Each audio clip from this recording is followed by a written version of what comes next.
రోమీయులకు రాసిన పత్రిక 5వ అధ్యాయం 19వ వచనం.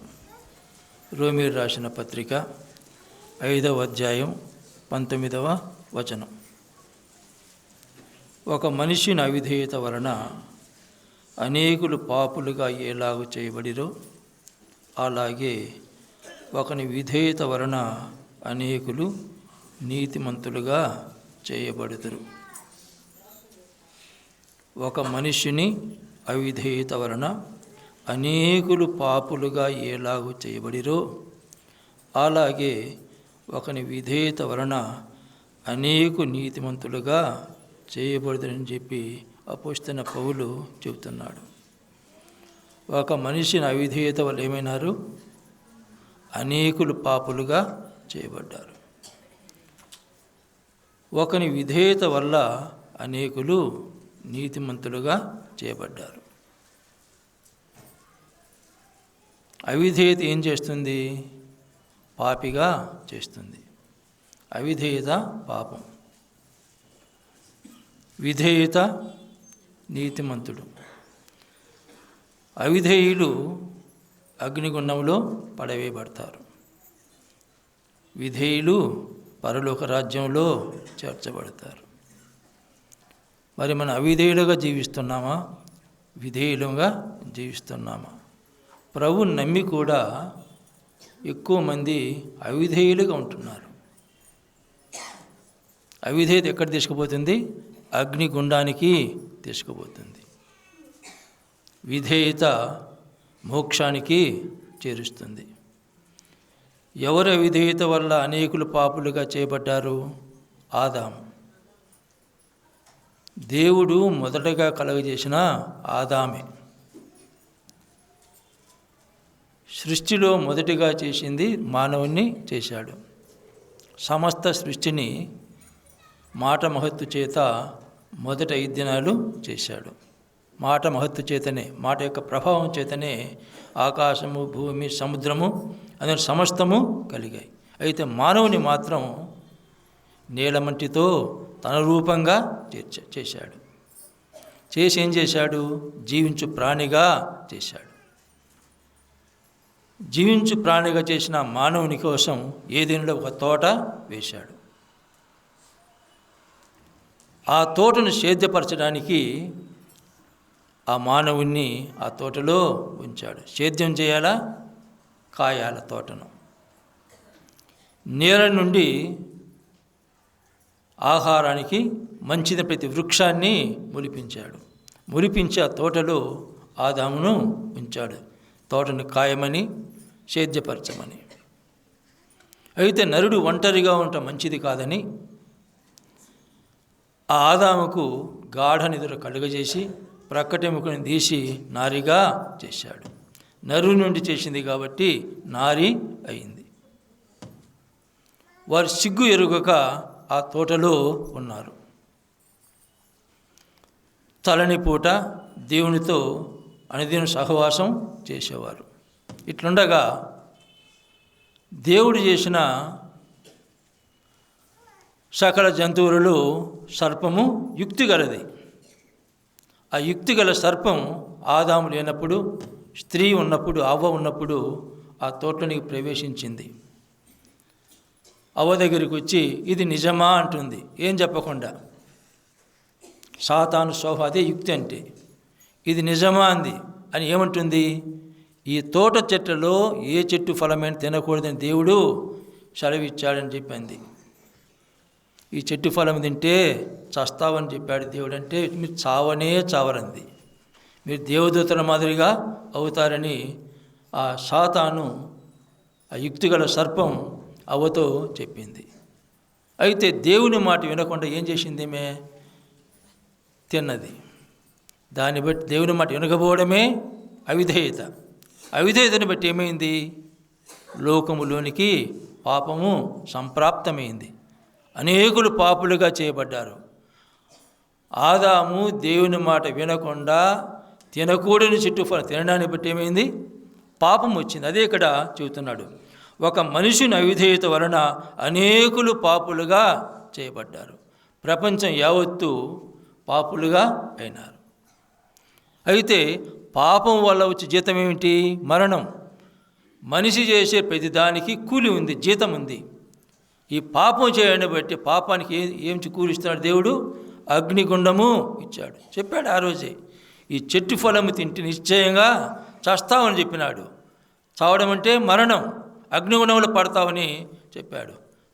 అయినా అవిధేయత చూపి తినడాన్ని బట్టి లోకమంతా పాపము సంప్రాప్తము అయింది. అది ఇక్కడ చెబుతున్నాడు. ఒక మనిషిని అవిధేయత వలన అనేకులు పాపులుగా ఎలాగూ చేయబడ్డారు. అలాగే ఒకని విధేయత వలన అనేకులు నీతిమంతులుగా చేయబడతారు. ఎవరు ఒకరు విధేయత? దేవాదేవుడైన యేసుక్రీస్తు. ఆ పాపిని రక్షించేదానికి ఆ దేవుడే యేసుక్రీస్తు ప్రభువు ఈ లోకానికి వచ్చాడు. తండ్రి అయిన ఒక దేవుని చిత్తాన్ని సంపూర్ణ నెరవేర్చడానికి వచ్చాడు. అదే విధేయత. ఆ విధేయతను బట్టి ఏమైనారు? ఎవరైతే విశ్వాసం ఉంచుతారో వారు ఎక్కడికి పోతారు? మోక్ష రాజ్యాన్ని చేరుకుంటారు. అవిధేయత వల్ల నరకము, విధేయత వల్ల పరలోకము, మోక్షము. అది ఇక్కడ చెబుతున్నాడు. మరి మన అంశం ఈ దినం విధేయత. మత్తయి సువార్త 1వ అధ్యాయం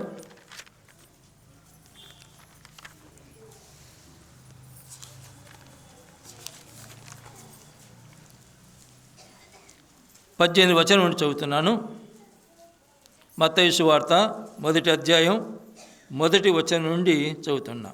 యేసుక్రీస్తు జనన విధం ఎట్లనగా, ఆయన తల్లి అయిన మరియా యోసేపునకు ప్రదానము చేయబడిన తరువాత వారు ఏకము కాక మునుపు ఆమె పరిశుద్ధాత్మ వలన గర్భవతిగా ఉండెను. ఆమె భర్త అయిన యోసేపు నీతిమంతుడై ఉండి ఆమెను అవమానపరచనొల్లక రహస్యముగా ఆమెను వేనాడ ఉద్దేశించను. అతడు ఈ సంగతులను గూర్చి ఆలోచించుకొనుచుండగా, ఇదిగో ప్రభువు దూత స్వప్నమందు అతనికి ప్రత్యక్షమై, దావీదు కుమారుడవైన యోసేపు, నీ భార్య అయిన మరియను చేర్చుకొనుటకు భయపడకుము. ఆమె గర్భము ధరించినది పరిశుద్ధాత్మ వలన కలిగినది. ఆమె ఒక కుమారుని కనును. తన ప్రజలను వారి పాపము నుండి ఆయనే రక్షించును గనక ఆయనకు యేసు అని పేరు పెట్టుదువనెను. ఇదిగో కన్యక గర్భవతి అయి కుమారుని కనును. ఆయనకు ఇమ్మానుయేలుని పేరు పెట్టుదురు అని ప్రభువు తన ప్రవక్త ద్వారా పలికిన మాట నెరవేరునట్లు ఇదంతయు జరిగెను. ఇమ్మానుయేలుని పేరునకు భాషాంతరమున దేవుడు మనకు తోడని అర్థము. యోసేపు నిద్ర మేలుకొని ప్రభువు దూత తనకు ఆజ్ఞాపించిన ప్రకారము చేసి తన భార్యను చేర్చుకొని ఆమె కుమారుని కను వరకు ఆమెను ఇరుగకుండెను. యోసేపు నిద్ర మేలుకొని ప్రభువు దూత తనకు ఆజ్ఞాపించిన ప్రకారము తన భార్యను చేర్చుకొని ఆమె కుమారుని కను వరకు ఆమెను ఇరుగకుండెను. అతడు ఆ కుమారునికి యేసు అని పేరు పెట్టెను.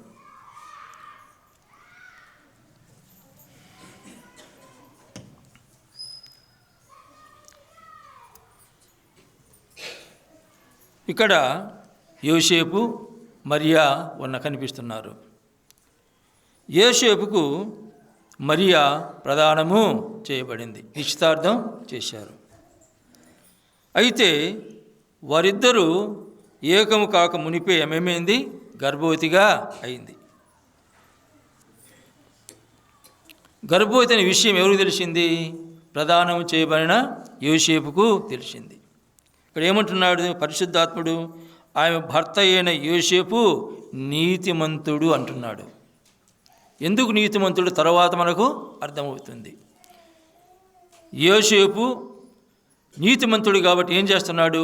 ఆమెను అవమానపరచనొల్లక రహస్యముగా ఆమెను విడిచిపెట్టాలనుకున్నాడు. నీతిమంతుడు తోటివారిని అవమానపరచడు, అదే నీతి. అవమానపరిచేవాడు అనీతిమంతుడు, అవమానపరచనివాడు నీతిమంతుడు. గర్భవతి అయితే ఆమె విడిచిపెట్టాలనుకున్నాడు రహస్యంగా, ఎవరికి తెలియకుండా. అంటే పరుల గుట్టు బయట పెట్టేవాడెవడు? సామెతల గ్రంథం 20:19 పరుల గుట్టు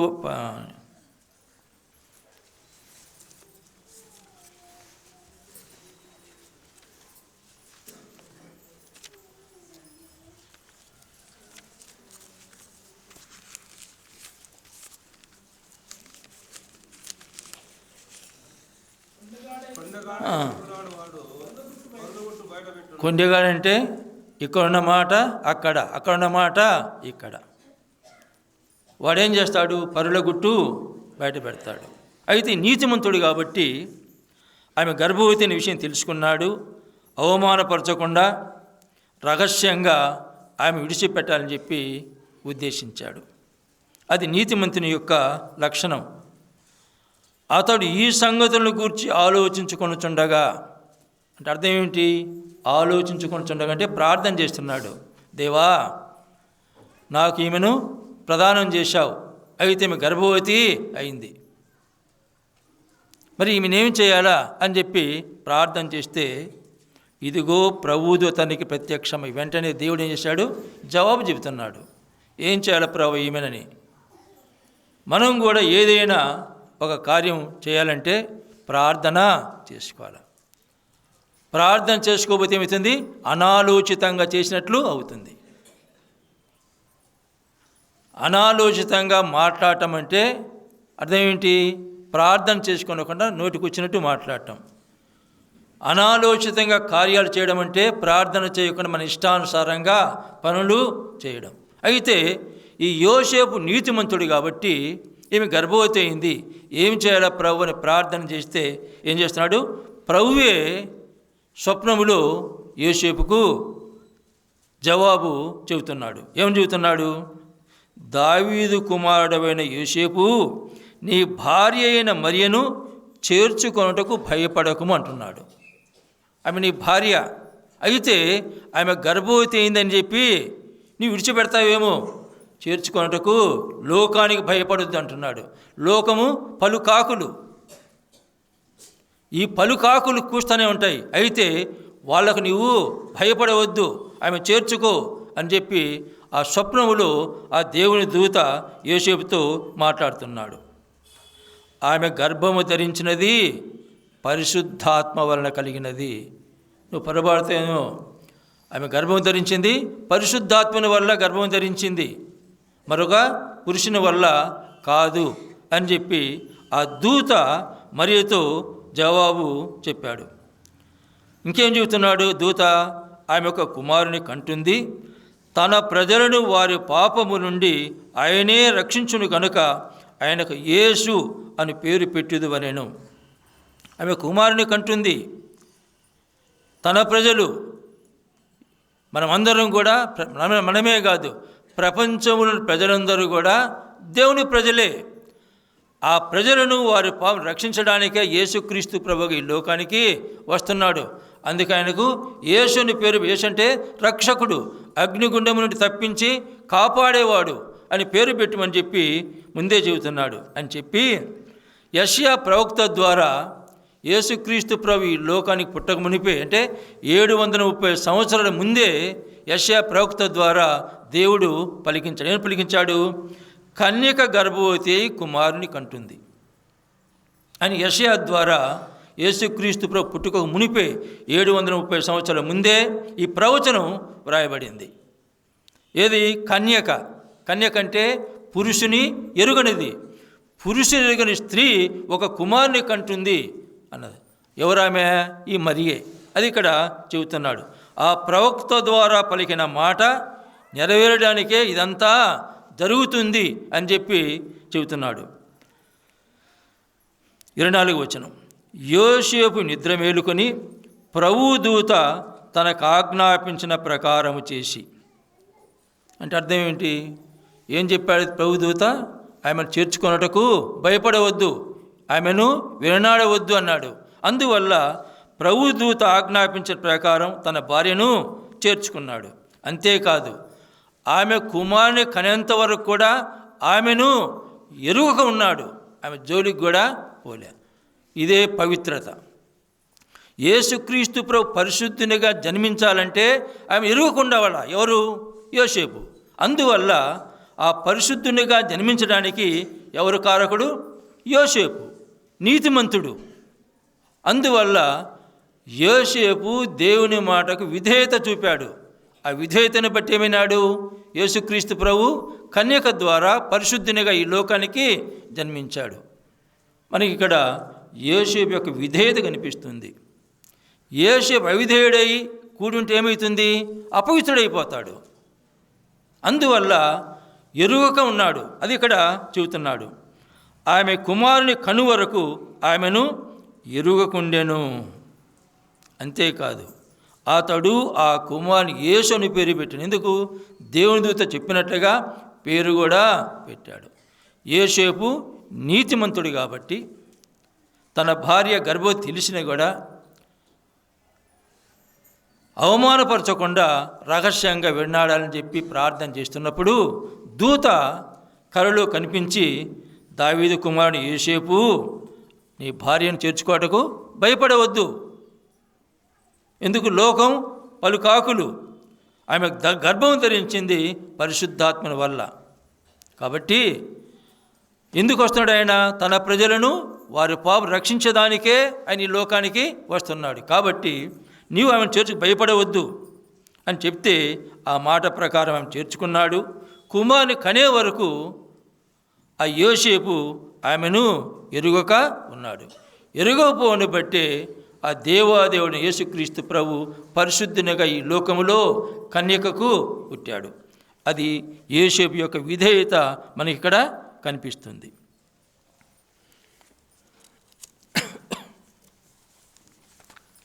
లూకాసు వార్త 1వ అధ్యాయం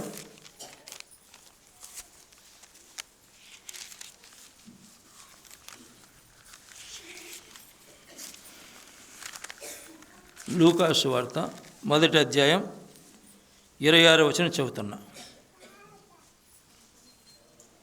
6వ నెలలో గబ్రియేలు దేవదూత గలిలయలో నజరేతను ఊరిలో దావీదు వంశస్థుడైన యోసేపు అని ఒక పురుషునికి ప్రదానం చేయబడిన కన్యక యొద్దకు దేవుని చేత పంపబడెను. ఆ కన్యక పేరు మరియా. ఆ దూత లోపలికి వచ్చి ఆమెను చూచి, దయాప్రాప్తురాలా, నీకు శుభము, ప్రభువు నీకు తోడై ఉన్నాడని చెప్పాను. ఆమె ఆ మాటకు బహుగా తొందరపడి ఈ శుభవచనం ఏమిటో అని ఆలోచించుకొనుచుండగా దూత, మరియా, భయపడకము, దేవుని వలన నీవు కృప పొందితివి. ఇదిగో నీవు గర్భము ధరించి కుమారుని కని ఆయనకు యేసు అని పేరు పెట్టిదువు. ఆయన గొప్పవాడై సర్వోన్నతుని కుమారుడు అనబడును. ప్రభు అయిన దేవుడు ఆయన తండ్రి అయిన దావీదు సింహాసనమును ఆయనకిచ్చును. ఆయన యాకోబు వంశస్థులను యుగ యుగములు ఏలును. ఆయన రాజ్యము అంతము లేనిదై ఉండునని ఆమెతో చెప్పెను. అందుకు మరియా, నేను పురుషుని ఎరుగని దాననే, ఇది ఎలాగు జరుగునని దూత అనగా, దూత, పరిశుద్ధాత్మ నీ మీదికి వచ్చును, సర్వోన్నతుని శక్తి నిన్ను కమ్ముకొనును గనుక పుట్టబోవు శిశువు పరిశుద్ధుడై దేవుని కుమారుడు అనబడును. మరియు నీ బంధువురాలు ఎలీషబెతు కూడా తన వృద్ధాప్యమందు ఒక కుమారుని గర్భం ధరించున్నది. గొడ్రాలు అనబడిన ఆమెకు ఇది 6వ మాసం. దేవుడు చెప్పిన ఏ మాట అయినను నిరర్ధకము కానేరదు అని చెప్పాను. అందుకు మరియా, ఇదిగో ప్రభు దాసురాలను, నీ మాట చొప్పున నాకు జరుగునుగాక అనెను. అంతటా దూత ఆమె యొద్ద నుండి వెళ్ళెను. గబ్రియేలు దేవదూతను దేవుడు నజరేతు ఊరినటువంటి మరియ దగ్గరికి పంపించాడు. యేసు ప్రదానం చేయబడిన మరియ దగ్గరికి గబ్రియేలు దేవదూతను దేవుడే పంపించాడు అని 27వ వచనంలో ఉంది. దావీదు వంశస్థుని యోసేపున పురుషునికి ప్రదానం చేయబడిన కన్యక యొద్దకు, కన్యక అంటే పురుషుని ఎరుగనిది, దేవుని చేతి పంప, ఆ కన్యక పేరు ఏంటి? మరియా అంటున్నాడు. ఆ గబ్రియేలు దేవదూత మరియ ఇంటి లోపలికి వచ్చి ఆమెను చూచి ఏమంటున్నాడు? దయాప్రాప్తురాలా, నీకు శుభమన్నాడు. దయను పొందినదానా అంటున్నాడు. ఏ దయ? దేవుని యొక్క దయ, కృప. నువ్వు యోగ్యురాలివి కాదు, అయోగ్యురాలివే, అయినా నువ్వు దేవుని యొక్క కృపను పొందావు. దేవుని యొక్క దయను పొందిన దానా నీకు శుభం పలుకుతున్నాడు. ప్రభువు నీకు తోడై ఉన్నాడు అని చెప్పేసరికి ఆమె భయపడిపోయింది. ఇదేంది ఇది? దయాప్రాప్తురాలు అంటున్నాడు, శుభం అంటున్నాడు, దేవునికి తోడుగా ఉన్నాఅని చెప్పేసరికి ఆ మాటకు భయపడి ఆమె ఏం చేసింది? ప్రార్థన చేసుకుంటా ఉంది. ఏంది ప్రభువా ఇది అని భయపడిపోయి ప్రార్థన ఆలోచించుకొని చుండగా ఆనాడు అక్కడ యోసేపు ప్రార్థన చేశాడు. ఆమె గర్భవతి, ఎలా చేయాలో ప్రభువు, ఎలా ఇడిచిపెట్టాలో, అవమానపరచకుండా ఇడిచిపెట్టాలని ప్రార్థన చేస్తే జవాబు వచ్చింది. ఈమెకు ముందు ఇది చెప్పకుండా ముందే ఏం చెప్తున్నాడు? అద్భుత నీకు శుభం కలుగుతుంది, నువ్వు దయాప్రాప్తురాలు అని చెప్తే ఏమిటని చెప్పి ప్రార్థన చేసుకుంటూ ఉంటే దూత ఏమంటున్నాడు? మరియా భయపడకము అంటున్నాడు. అక్కడ యోసేపుని ఏమన్నాడు? దావీదుకు అని యోసేపు నువ్వు భయపడవద్దు, ఆమెను విడిచిపెట్టవద్దు, ఆమెను చేర్చుకో. ఎందుకు? పరిశుద్ధాత్మని వల్ల గర్భవతి అయిందని చెప్పాడు. ఈమె భయపడి ప్రార్థన చేసుకున్న బట్టి ఏం చెబుతున్నాడు? మరియా నీవు భయపడకము అంటున్నాడు. ఇంకేమంటున్నాడు? నీవు దేవుని వలన కృప పొందితివి అంటున్నాడు. నీవు గర్భము ధరించి కుమారుని కని ఆయనకు యేసుని పేరు పెట్టిదు అన్నాడు. ఇప్పుడు చెబుతున్నాడు, ఇక నువ్వేం భయపడవద్దు, నీవు దేవుని వల్ల కృప పొందావు, నువ్వు గర్భం ధరిస్తావు, కుమారుని కంటావు, ఆయనకి యేసుని పేరు పెడతావు అని చెప్పాడు. చెప్పేసరికి 34వ వచనం, అందుకు మరియా నేను పురుషుని ఎరుగుదాననే ఇది ఎలాగూ జరుగును అని దూతతో అంది. దేవా నేను పురుషుని ఎరుగుదాననే, పురుషుని ఎరగకుండా నేను గర్భవతి ఎలా అవుతాను అని చెప్పి అంది. భయపడిపోయింది. ఇది ప్రకృతి విరుద్ధమే, పురుషుని ఎరగకుండా కుమారుని కనడం ఏమిటి అని చెప్పి ఇది ఎలాగ జరుగుతుందని చెప్పి ఆ దూతతో ఆ మరియా అంది. అప్పుడు దూత చెబుతున్నాడు, పరిశుద్ధాత్మ నీ మీదికి వచ్చును, సర్వోన్నతుని శక్తి నిన్ను కమ్ముకొను గనుక పుట్టబో శిశువు పరిశుద్ధుడై దేవుని కుమారుడు అనబడును. పరిశుద్ధాత్ముడు యొక్క శక్తి నీ మీదకి వస్తుంది, నిన్ను కమ్ముకుంటాడు, అందువల్ల నువ్వు గర్భవతివి అవుతావు. ఆ పుట్టబోయే శిశువు ఎవరట? పరిశుద్ధుడు. ఎలా పరిశుద్ధుడైనాడు? యోసేపు నీతిమంతుడు కాబట్టి. యోసేపు దేవుని మాటకు విధేయత చూపడాన్ని బట్టి పరిశుద్ధునిగా ఈ లోకానికి వచ్చాడు. ఇక్కడ ఏం చెబుతున్నాడు? సర్వోన్నతుని శక్తిని కమ్ముకుంటుంది కాబట్టి పుట్టబో శిశువు పరిశుద్ధుడు. అంటే ప్రభు పుట్టుకతోనే పరిశుద్ధుడు అని చెప్పేసరికి ఆయన ఇంకేమంటున్నాడంటే 37వ వచనంలో, దేవుడు చెప్పిన ఏ మాట అయినను నిరర్ధకము కానేరదు. దేవుడు చెప్పిన మాట తప్పిపోదు, పొల్లు కూడా తప్పిపోదు అని చెప్పేసరికి వెంటనే మరియమంది ఇదిగో ప్రభు దాసురాలను అంటున్నది.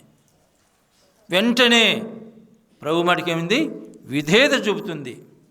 దాసురాలికి దాసునికి స్వతంత్రం ఉండదు. నేను నీ దాసుని అంటే నీకు స్వతంత్రం ఉండదు, నేను నీ దాసురాలంటే స్వతంత్రము ఉండదు. నేను నీ దాసుని అర్థం ఏమిటి? ప్రభువా నేను నీ మాటకు లోబడుతున్నానంటుంది. నువ్వు చెప్పినట్టే నీ మాటకు లోబడుతున్నా. లోకములను ఎంత నిందించినా, ఎంత అవమానపాలు చేసినా, ఎంత అవహేళన చేసినా నీ మాటే నేను విధేయత చూపుతున్నా అని చెప్పి విధేయత చూపుతా ఉంది. ఎవరు? మరియ. యోసేపు విధేయత కంటే మరియ విధేయత గొప్పది. అయినా లోకం నిందించిన, అవమానపాలు చేసినా, ఏం చేసినా నేను నీ దాసురాలను అంటే నేను నీ మాటకు విధేయత చూపుతున్నాను అని చెప్పి అంది. దాసునికి స్వతంత్రం ఉండదు. యజమాని ఏం చెబితే అది చేయాల్సిందే. ఇక్కడ నువ్వు నా యజమానివి కాబట్టి నేను నీకు లోబడుతున్నాను, లోబడి నడుచుకుంటానని చెప్పి అంటుంది. నీ మాట చొప్పున నాకు జరుగునుగాక, నీ మాట ప్రకారమే నేను గర్భవతిని అవుతాను, కుమారునికి అంటాను, లోకం ఏమన్నా అనుకోని అని చెప్పి వెంటనే జవాబు మరియా చెప్పింది. అంటే ఎవరిది? మరియ కూడా విధేయత చూపింది. యేసు యొక్క విధేయతను బట్టి, మరి యొక్క విధేయతను బట్టి ఆ యేసుక్రీస్తు ప్రభు పరిశుద్ధుడిగా ఈ లోకానికి వచ్చాడు. ఎందుకు వచ్చాడు? పాపును రక్షించుటకు క్రీస్తు యేసు ఈ లోకమునకు వచ్చాను. పాపిని రక్షించడానికే, ఆదాము చేసిన పాపానికి పరిహరించడానికి యేసుక్రీస్తు ప్రభు దేవుడే ఇండి కూడా ఈ లోకానికి మరియా ద్వారా ఈ లోకానికి వచ్చాడు. అందువలనే యేసుక్రీస్తు ప్రభు మరియ యందు జన్మించాడు.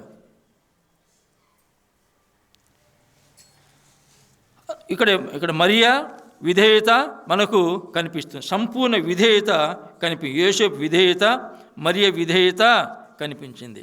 మనం కూడా, ప్రభువు నమ్మిన మనం కూడా మన జీవితంలో దేవుని యొక్క ఇష్టానికి విధేయత చూపాలి. ఈ లోకములో ఎన్ని నిందలు వచ్చినా ప్రభువు నమ్మితే ఏమంటారు? మనల్ని రకరకాలుగా మాట్లాడతారు. ఈశ్వరం వచ్చింది ఎలా దండోగమే. కొడుకు ఏమంటున్నాడు? ఇంటికే రావద్దు అంటున్నాడు. ఏమంటున్నాడు? ఇంటికే రావద్దు అంటున్నాడు. అట్లా ఉంది లోకం. అన్నం పెట్టలే, ఒంటరిగా ఉంటుంది, ఒంటరిగా బతుకుతూ ఉంది. కొడుకు ఏమంటున్నాడు? నా ఇంటికే రావద్దు అంటున్నాడు. ఇప్పుడు సాకినట్టు. సాకింది ఎవరు? ఈమె సాకింది కొడుకును, పెద్దవాడిని చేసింది, ఆస్తి ఇచ్చింది. ఇప్పుడు ఏమంటున్నాడు?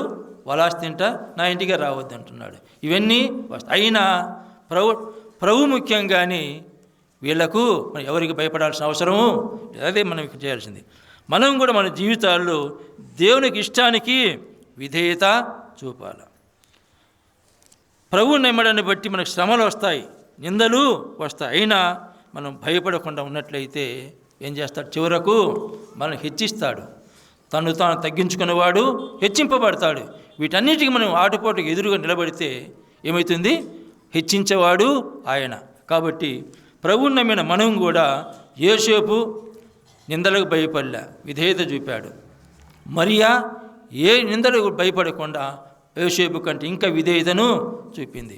చూపడాన్ని బట్టే యేసుక్రీస్తు పరిశుద్ధునిగా ఈ లోకంలో జన్మించాడు. ఇదే లూకాసు వార్త 2వ అధ్యాయం. లూకాసు వార్త 2వ అధ్యాయం 8 నుండి చదువుతున్నా.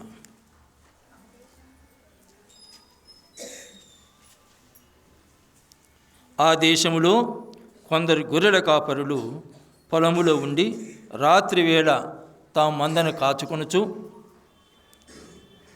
మందను కాచుకొనుచుండగా ప్రభు దూత వారి యొద్దకు వచ్చి నిలిచెను. ప్రభు మహిమ వారి చుట్టూ ప్రకాశించినందున వారు మిక్కిలి భయపడిరి. అయితే ఆ దూత, భయపడకుడి, ఇదిగో ప్రజలందరికీ కలుగుబో మహా సంతోషకరమైన సువర్తమానము నేను మీకు తెలియజేయుచున్నాను. దావీదు పట్టణమందు నేడు రక్షకుడి మీ కొరకు పుట్టియున్నాడు. ఈయన ప్రభువైన క్రీస్తు. దానికి ఇదే మీ కానవాలు. ఒక శిశువు పొత్తిగుడ్డలతో చుట్టబడి ఒక తొట్టిలో పండుకొనుట మీరు చూచెదరని వారితో చెప్పాను. వెంటనే పరలోక సైన్య సమూహము ఆ దూతతో కూడా ఉండి సర్వోన్నతమైన స్థలములలో దేవునికి మహిమయు ఆయనకి ఇష్టులైన మనుషులకు భూమి మీద సమాధానం కలుగునుగాక అని దేవుని స్తోత్రము చేయుచుండెను. ఆ దూతలు తమ యొద్ద నుండి పరలోకం వెళ్ళిన తరువాత ఆ గొర్రెల కాపరులు జరిగిన ఈ కార్యమును ప్రభువు మనకు తెలియజేయించి ఉన్నాడు. మనము బెత్లెహేము వరకు వెళ్ళి చూతము రండని ఒకరితో ఒకడు చెప్పుకొని త్వరగా వెళ్ళి మరియను యోసేపును తొట్టిలో పండుకొని ఉన్న శిశువును చూచిరి. వారు చూచి ఈ శిశువును గూర్చి తమతో చెప్పబడిన మాటలు ప్రచురము చేసిరి. గొర్రెల కాపరులు తమతో చెప్పిన సంగతులను గూర్చి విన్నవారందరూ మిక్కిలి ఆశ్చర్యపడిరి. అయితే మరియ ఆ మాటలనియు తన హృదయములో తలపోసుకొనుచు భద్రము చేసుకోను. అంతటా గొర్రెల కాపరులు తమతో చెప్పబడినట్లుగా తాము విన్నవాటిని కన్నవాటిని గూర్చి దేవుని మహిమపరచుచు స్తోత్రము చేయుచు తిరిగి వెళ్ళిరి. యేసుక్రీస్తు ప్రభు పుట్టిన తర్వాత ఎవరికి మొదటిగా తెలియజేయబడింది? గొర్రెల కాపరులకే. గొర్రెల కాపరులకి జ్ఞానులు కాదు. జ్ఞానులు ఎంచబడకపోయినప్పటికీ కూడా మొదటగా ఎవరికి? వెర్రివారైనా ఈ గొర్రెల కాపరులకే తెలిసింది. కొరింథీయులకు రాసిన పత్రికలో ఏముంది?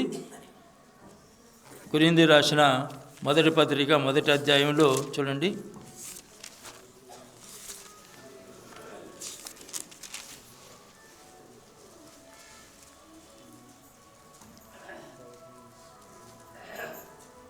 ఇరవై 6వ వచనం.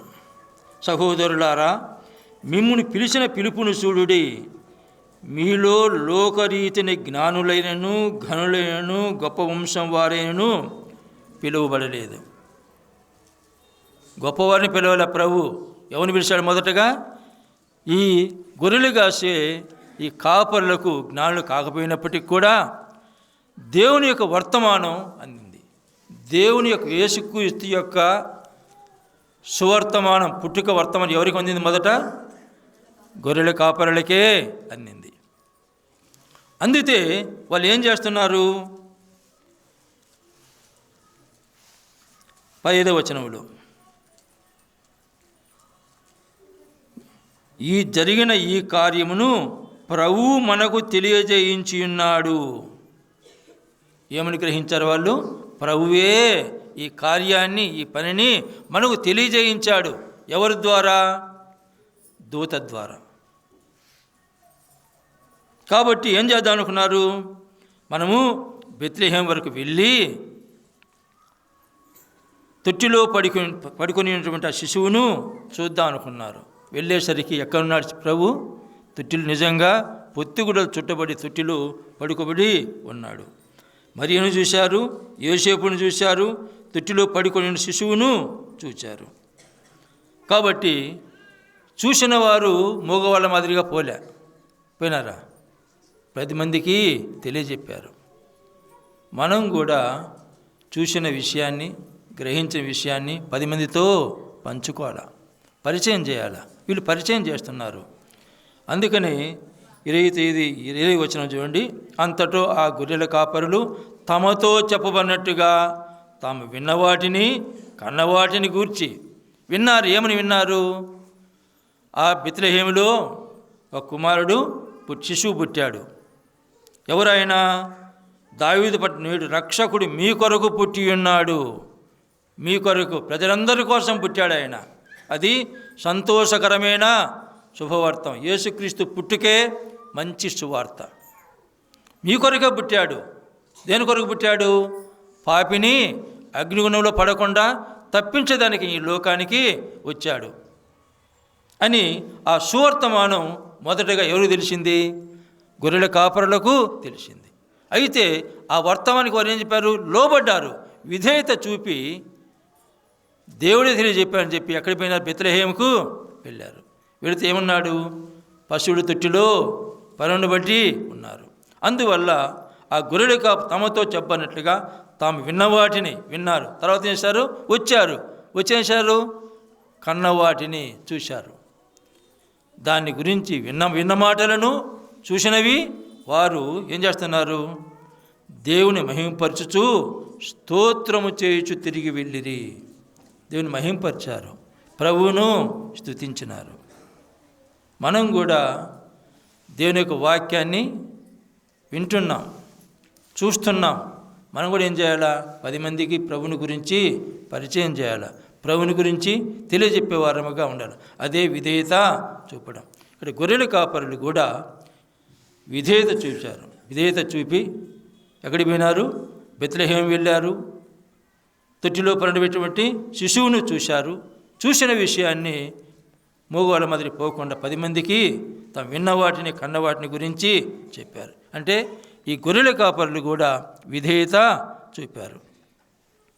తర్వాత మత్తయి సువార్త 2వ అధ్యాయం. మత్తయి సువార్త 2వ అధ్యాయం. రాజైన హేరోదు దినముల యందు యూదయ దేశు బెత్లెహేములు యేసు పుట్టిన పిమ్మట, ఇదిగో తూర్పు దేశపు జ్ఞానుడు యెరూషలేమునకు వచ్చి, యూదుల రాజుగా పుట్టినవాడు ఎక్కడున్నాడు? తూర్పు దిక్కున మేము ఆయన నక్షత్రమును చూచి ఆయన పూజింప ఉచితమని చెప్పిరి. హేరోదు రాజు ఈ సంగతి విన్నప్పుడు అతడును అతనితో కూడా యెరూషలేము వారందరూ కలవరపడిరి. కాబట్టి రాజు ప్రధాన యాజకులను ప్రజలలోని శాస్త్రులను అందరిని సమకూర్చి క్రీస్తు ఎక్కడ పుట్టిన వారిని అడిగాను. అందుకు వారు యూదయ బెత్లెహేములోనే ఏలైనగా, యూదయ దేశ బెత్లెహేమా, నీవు యూదా ప్రధానుల్లో ఎంతమాత్రం అల్పమైన దానవు కావు. ఇశ్రాయేలు నా ప్రజలను పరిపాలించే అధిపతి నీలోని వచ్చును అని ప్రవక్త ద్వారా వ్రాయబడి ఉన్నదనిది. అంతటా హేరోదు ఆ జ్ఞాన రహస్యముగా పిలిపించి ఆ నక్షత్రం కనబడిన కాలము వారి చేత పరిష్కారముగా తెలుసుకొని, మీరు వెళ్ళి ఆ శిశువు విషయమై జాగ్రత్తగా విచారించి తెలుసుకొనగానే నేను వచ్చి ఆయన పూజించినట్లు నాకు వర్తమానం తండ్రి అని చెప్పి వారిని బెత్లెహేమునకు పంపాను. వారు రాజు మాట విని బయలుదేరి పోచుండగా, ఇదిగో తూర్పు దేశమున వారు చూచిన నక్షత్రము ఆ శిశువు ఉన్న చోటికి మీదుగా వచ్చి నిలుచు వరకు వారికి ముందుగా నడిచాను. వారు నక్షత్రమును చూచి అత్యానంద భరితులై ఇంటిలోనికి వచ్చి తల్లి అయిన మరియను ఆ శిశువును చూచి సాగిలపడి ఆయనను పూజించి తమ పెట్టెలు విప్పి బంగారమును సాంబ్రాణి బోలమును కానుకలుగా ఆయనకు సమర్పించిరి. తరువాత హేరోదు నొద్దకు వెళ్ళవద్దని స్వప్నమందు దేవుని చేత బోధింపబడిన వారై వారికి మరి ఒక మార్గమున తమ దేశమునకు తిరిగి వెళ్ళిరి. ఇక్కడ తూర్పు దేశపు జ్ఞానులకు ఏం చూశారు? వాళ్ళు ఒక నక్షత్రాన్ని చూశారు. వీళ్ళు ఖగోళ శాస్త్రంలో పండితులు ఎవరు? తూర్పు దేశ జ్ఞానులు. ఆ నక్షత్రాన్ని బట్టి వాళ్ళు ఏమని గమనించారు? యూదుల రాజు ఈ లోకంలో పుట్టినాడు, ఆయన ఎక్కడ ఉన్నాడు అని చెప్పి ఈ యూదా దేశానికి వచ్చారు. వాళ్ళు యెరూషలేమునికి వచ్చారు. వచ్చి ఏమంటున్నారు వాళ్ళు? యూదుల రాజుగా పుట్టినవాడు ఎక్కడ ఉన్నాడంటే, పుట్టుకతో రాజు, మన ప్రభువు పుట్టుకతో రాజు, పుట్టుకతో పరిశుద్ధుడైన యూదుల రాజుగా పుట్టినవాడు ఎక్కడ ఉన్నాడు అంటున్నాడు అని మేము ఆయన నక్షత్రమును చూచి, ఆయన నక్షత్రం అంటే ఆయన దూత, నక్షత్రం అంటే దూత. ప్రకటన గ్రంథం 1వ అధ్యాయం 20వ వచనంలో చూడండి, నక్షత్రాలు ఎవరు? దూతలే. ఆయన దూతను చూచి ఆయన పూజింపవచ్చితమని చెప్పిరి. దాన్ని బట్టి వాళ్ళు వెతుక్కుంటూ యెరూషలేమునకు వచ్చారు. అయితే హేరోదు రాజు ఈ సంగతి విని ఏమైంది? కలవరలో పడిపోయినాను. నేను రాజును అయితే మరొక రాజు ఎవరని, నేనే యూదులకు రాజును, మరొక రాజు ఎవడు అని చెప్పి భయపడిపోయినాడు, కలవరపడ్డాడు. అప్పుడు ఆ హేరోదు రాజు ప్రధాన యాజకులను శాస్త్రులను సమకూర్చి క్రీస్తు ఎక్కడ పుడతాడని చెప్పి అడిగినప్పుడు వాళ్ళు చెబుతున్నారు. మీకా గ్రంథం 5వ అధ్యాయం 2వ వచనం అంటే, మీకా యేసుక్రీస్తు ప్రభు ఈ లోకములో పుట్టక మునిపే మీకా ద్వారా ఎక్కడ పుట్టేది కూడా తెలియపరిచినాడు. ఇప్పుడు 500 సంవత్సరాల ముందు యేసుక్రీస్తు పేరు పుట్టినది 730 సంవత్సరాల ముందు యెషయాకు తెలియజెప్పినాడు. ఏ పట్టణంలో ఏ గ్రామంలో పుట్టేది కూడా మీకాకు 500 సంవత్సరాల ముందు తెలియజెప్పాడు. ఏమంటున్న వారు? యూదా దేశ బెత్లెహేమా, నీవు యూదా ప్రధానంలో ఎంతమాత్రమును అల్పమైన దానవు కావు. ఇశ్రాయేలు నా ప్రజలను పరిపాలించే అధిపతి నీలో నుండి వచ్చును. ఇశ్రాయేలు పరిపాలించే రాజు బెత్లెహేము నుండే వస్తాడని చెప్పి ప్రవక్త ద్వారా, ఏ ప్రవక్త? మీకా ప్రవక్త ద్వారా వ్రాయబడి ఉన్నదని చెప్పి ఆ శాస్త్రులు ఆ హేరోదుకు చెప్పారు. అప్పుడు ఆ హేరోదు ఆ జ్ఞాన రహస్యంగా పిలిపించి ఆ నక్షత్రం కనబడిన కాలం పరిష్కారంగా మాకు చెప్పమంటే చెప్పినారు వాళ్ళు. అయితే మీరు చూసిన తర్వాత నాకు చెప్పండి, నేను కూడా వచ్చి చూస్తా అని చెప్పి హేరోదు మోసపూరితంగా ఆ జ్ఞానులకు చెప్పాడు. అయితే వారు వెంటనే ఆ నక్షత్రాన్ని బట్టి బయలుదేరిపోతుంటే తూర్పు దేశం ఏ నక్షత్రం చూశారో ఆ నక్షత్రం వారికి దారి చూపిస్తూ ఉంది. ఎక్కడికి పోయింది ఆ నక్షత్రం? యేసుక్రీస్తు ప్రభు ఎక్కడైతే ఉన్నాడో అక్కడికి తీసుకొని పోయి ఆగిపోయింది. 10వ వచనం, వారు ఆ నక్షత్రమును చూచి అత్యానంద భరితులై ఇంటిలోనికి వచ్చి తల్లి అయిన మరియను ఆ శిశువును చూచి సాగిలపడి ఆయనను పూజించిరి. వాళ్ళు ఎక్కడికి వచ్చారు?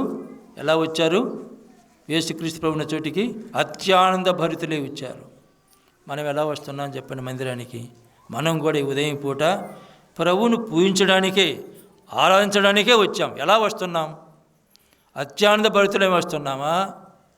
పోగబోతే రాలేదంటారని వస్తున్నామా? లేక వాడుక చొప్పున వస్తున్నామా? ఎక్కువ మంది వాడుక చొప్పున వస్తున్నారు.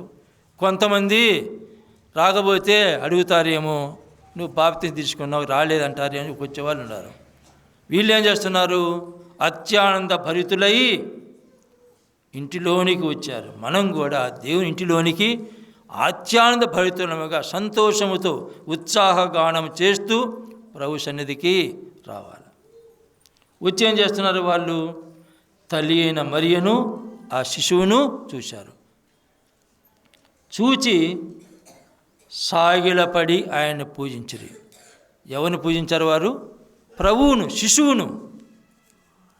శిశువుగా ఉన్న ప్రభువుని గుర్తెరిగి జ్ఞానులు సాగిలపడి ఆరాధించినారు. ఎలా ఆరాధించారు వారు? తమ పెట్టెలు విప్పి, పెట్టె అంటే హృదయాలు, మనం కూడా మనసారా ఆరాధించాల, మనస్ఫూర్తిగా ఆరాధించాల. ఏం చేస్తున్నారు వాళ్ళు?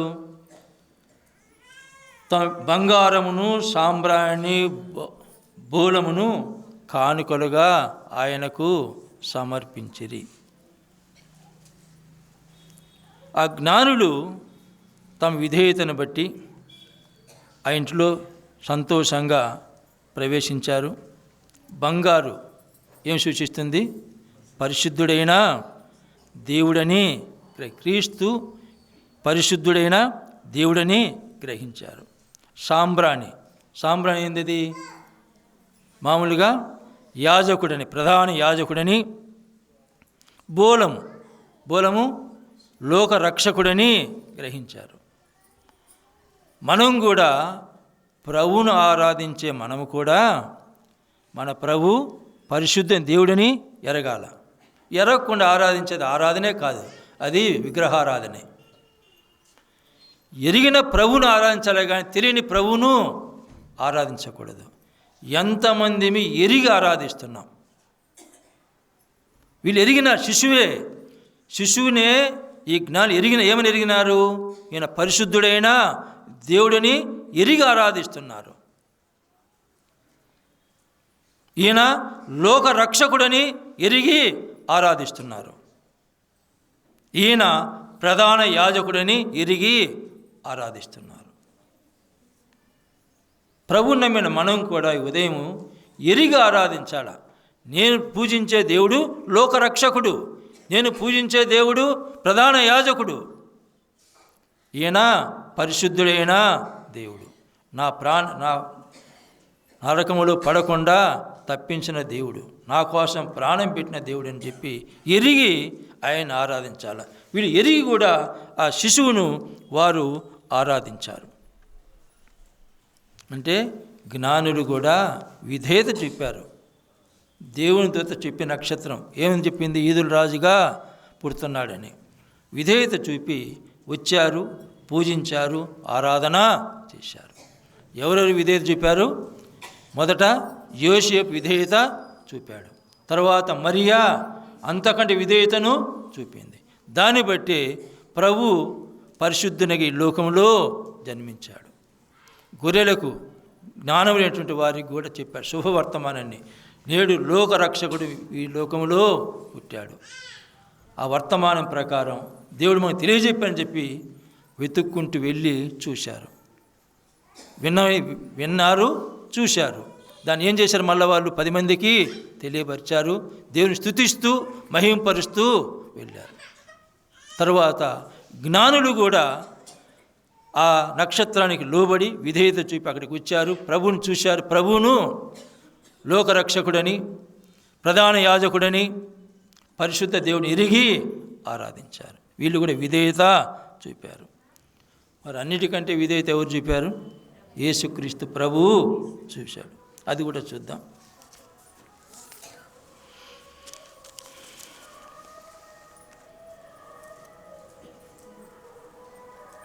హెబ్రీ రాసిన పత్రిక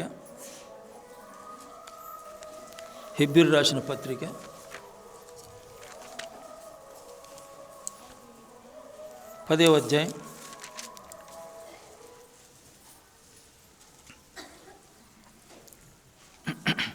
అధ్యాయం 4 నుండి చదువుతున్నా. ఏలయనగా ఎడ్ల యొక్కయు మేకల యొక్క రక్తం పాపం తీసివేయుట అసాధ్యం. కాబట్టి ఆయన ఈ లోకమందు ప్రవేశించినప్పుడు ఇలాగు చెప్పుచున్నాడు, బలియు అర్పణయు నీవు కోరలేదు కానీ నాకొక శరీరమును అమర్చితివి, పూర్ణ హోమములను పాప పరిహారార్థ బలులను నీకిష్టమైనవి కావు.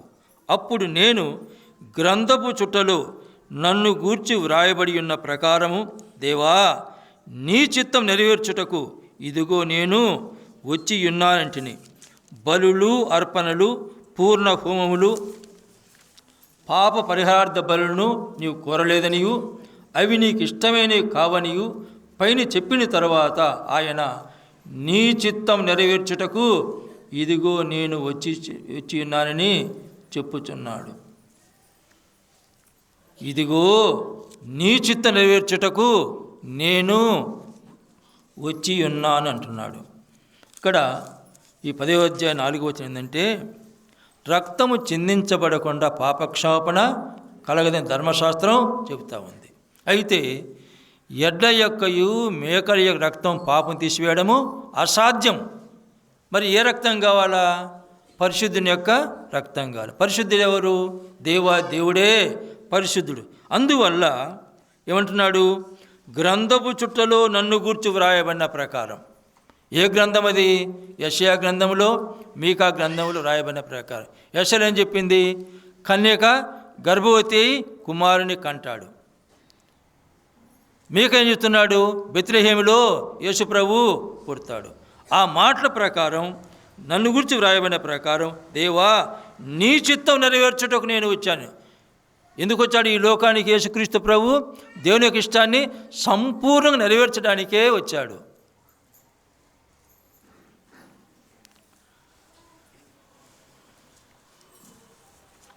ఇక్కడ రావచ్చు అండి, 5వ వచనం చెబుతున్నా. కాబట్టి ఆయన ఈ లోకమందు ప్రవేశించినప్పుడు ఈలాగు చెప్పుచున్నాడు. జాగ్రత్త నుండి. ఆయన ఈ లోకమందు ప్రవేశించినప్పుడు, ఆయన ఈ భూలోకంలో ప్రవేశించేటప్పుడు ఏం చెప్తున్నాడు? ఈలాగు చెప్పుచున్నాడంటే తండ్రి అయిన దేవుని ప్రార్థిస్తూ వచ్చాడు. ఎవరు? యేసుక్రీస్తు ప్రభు. ఈ లోకమందు ప్రవేశించినప్పుడు ఈలాగు అంటే తండ్రిని ప్రార్థిస్తూ ఈ లోకానికి వచ్చాడు. దేవా నీ చిత్తాన్ని నెరవేర్చడానికే నేను ఈ లోకానికి వచ్చానని ప్రార్థిస్తూ యేసుక్రీస్తు ప్రభు ఈ భూలోకానికి వచ్చాడు. అది ఏమైంది? అదే సులువైంది కాదు, ఆయన తెలుసు. చెబుతున్నాడు ఇక్కడ మరలా చూడండి, 10వ వచనం 10:10.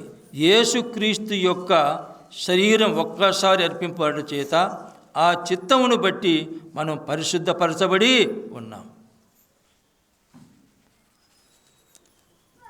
దేవుడు యేసుక్రీస్తు తండ్రి చిత్తం నెరవేర్చడానికి ఒక్కసారి ఒక్క బలిగా అప్పగించబడ్డాడు. ఎలా వచ్చాడు? తరువాత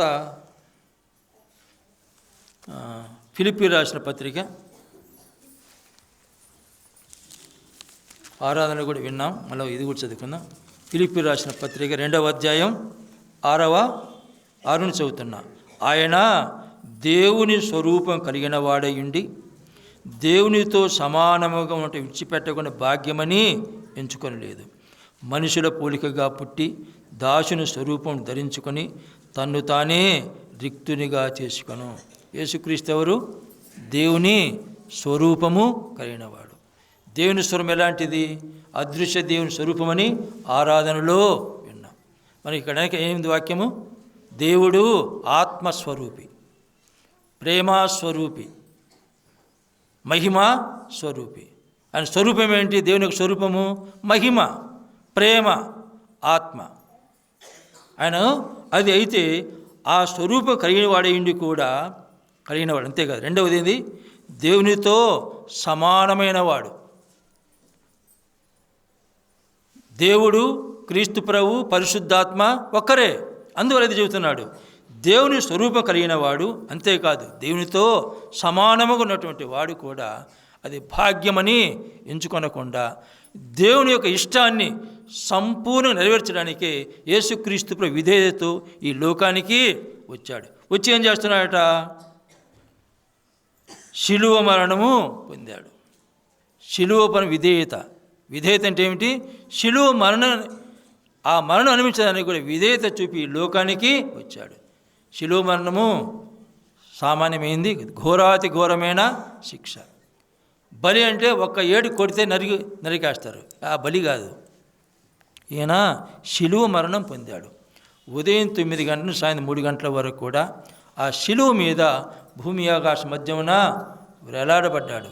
అంతకుముందు ఏమైనాడు? ఆయన గాయపరచబడ్డాడు. ప్రభువుని ఏం చేశారు? శిలువ మీద మనం చేతులతో చేసిన పాపముల కోసం ఆయన చేతుల్లో చిరలు కొట్టారు. మనం నడిచి కాళ్ళతో చేసిన పాపముల కోసం ఆయన కాళ్ళ మేకులు కొట్టారు. మన హృదయంతో చేసిన పాపముల కోసం పక్కల బలెపోటు పొడిచారు. శిరస్సుతో నీచ తలంపుల కోసం శిరస్సు ములకిరీటాన్ని, అది శిలువ మరణం అంటే. ఆ శిలువ మీద ఉదయం 3 గంటల వరకు వేలాడదీయబడ్డాడు. ఎందుకు? దేవుని యొక్క చిత్తాన్ని, ఇష్టాన్ని సంపూర్ణ నెరవేర్చాడు. అది విధేయత.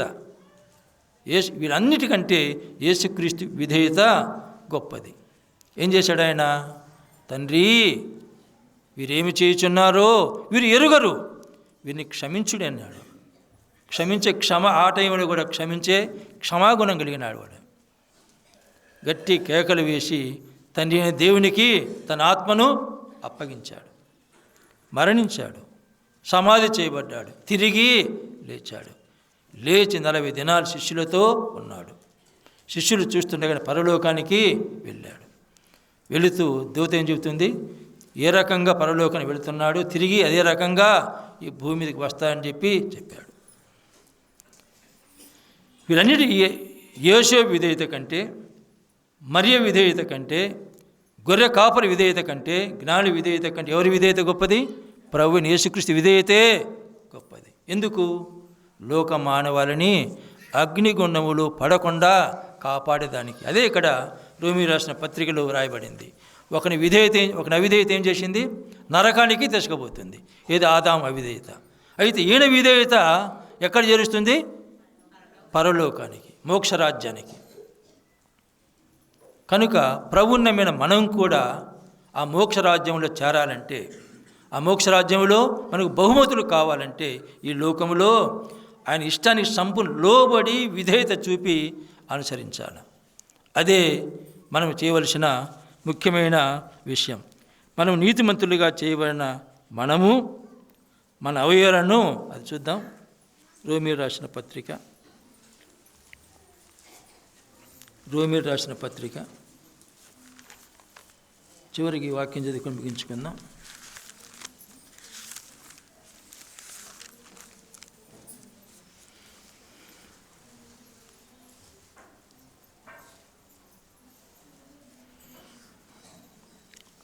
వచనం 12-13 చెబుతున్నా. కాబట్టి శరీర దురాశలకు లోబడినట్లుగా చావునకు లోనైన మీ శరీరమందు పాపముని ఏలనీయకుడి.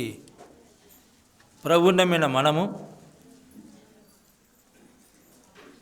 పాపాన్ని, మన అవయవాలను అప్పగించకూడదు. అయితే మృతుల్లో సజీవులం అనుకొని మిమ్ముని మీరే దేవునికి అప్పగించుకొనుడి. మీ అవయవాలను నీతి సాధనములుగా దేవునికి అప్పగించుడి. మనము ప్రభు కృప వల్ల ఆయన పావన రక్తాన్ని ఆశ్రయించినప్పుడు ఏమైనా అనీతిమంతులు, మనము నీతిమంతులుగా తీర్చబడ్డాం. నీతిమంతులుగా తీర్చబడిన మనము, ప్రభువుని నమ్మిన మనము మన అవయవాలను దేనికి అప్పగించకూడదు? దుర్నీతి సాధనాలుగా అప్పగించకూడదు. నీతి సాధనాలుగా దేవునికి అప్పగించుకోవాలి. ప్రభువుని నమ్మిన మనము మన అవయవాలను దుర్నీతికి సాధనాలుగా ఉపయోగిస్తున్నామా? దేవునికి నీతి సాధనాలుగా అప్పగిస్తున్నామా? ఎవరికి వారిని పరీక్షించుకుందాం. ప్రభు నమ్మినాం, మంచిదే. నమ్మిన మనము ఈ అవయవ భాగాలను, అవయవాలను, శరీర అవయవాలు ఏం చేస్తున్నాం? దుర్నీతిలో పనులు చేయడానికి వాడుతున్నామా? లేక ప్రభు ఇచ్చిన ఈ అవయవ శరీరాన్ని మనము నీతి సాధనాలుగా ఉపయోగపెడుతున్నామా అని మనం పరీక్షించుకోవాలి. నీతిమంతులు తీర్చబడిన మనము మన అవయవాలను దుర్నీతి సాధనాలుగా అప్పగించకుండా నీతి సాధనాలుగా దేవునికి అప్పగించుకోవాలి. ఈ నూతన సంవత్సరంలో గతించింది పోయింది, జరిగింది జరిగిపోయింది. ఇక నుండి అయినా ప్రభు నమ్మిన మనం ప్రతి ఒక్కరం కూడా ప్రభు నమ్మితే ఏం చేశాడు? ఆయన మన ప్రతి పాపాన్ని కడిగి పవిత్రపరిచాడు. పవిత్రపరచమని అవయవాలను దేనికి ఉపయోగించాలా? దుర్నీతికి కాదు, నీతికి అప్పగించుకోవాలి. ఊరిగా బైబిల్ బట్టిగా ఊగులాడుకుంటూ వచ్చినంత మాత్రం పరిస్థితులమేం కాదు. ఇంతమంది అందరం విశ్వాసులం కాదు. ప్రభు నామానికి మనల్ని బట్టి దూషణ వస్తుంది, కానీ ఆయన నామని మహిమ రావడం లేదు. ఎప్పుడు వస్తుంది ఆయన నామని మహిమ? పరిశుద్ధులుగా జీవించినప్పుడే. ఆయన కోరిన రీతిగా మన బ్రతుకులు, మన జీవితాలు, మన నడత, మన ఆలోచనలు, మన క్రియలు, మన మాటలు ఉన్నప్పుడే ఆయనకు మహిమ వస్తుంది. లేకపోతే మనం కూడా అవిధేయులమే. ఆయన ఎందుకోసం రక్షించుకున్నాడు? పవిత్రులు రక్షించాడు, కానీ అపవిత్రులు జీవించడానికి రక్షించాలి ఆయన. అపవిత్రులు జీవిస్తున్నామంటే అవిధేయులమే మనం. అపవిత్రం విడిచిపెట్టి పవిత్రంగా జీవించి ఆయన కృపకు పాత్రలము అవుదాం. ప్రవచన వాక్యం.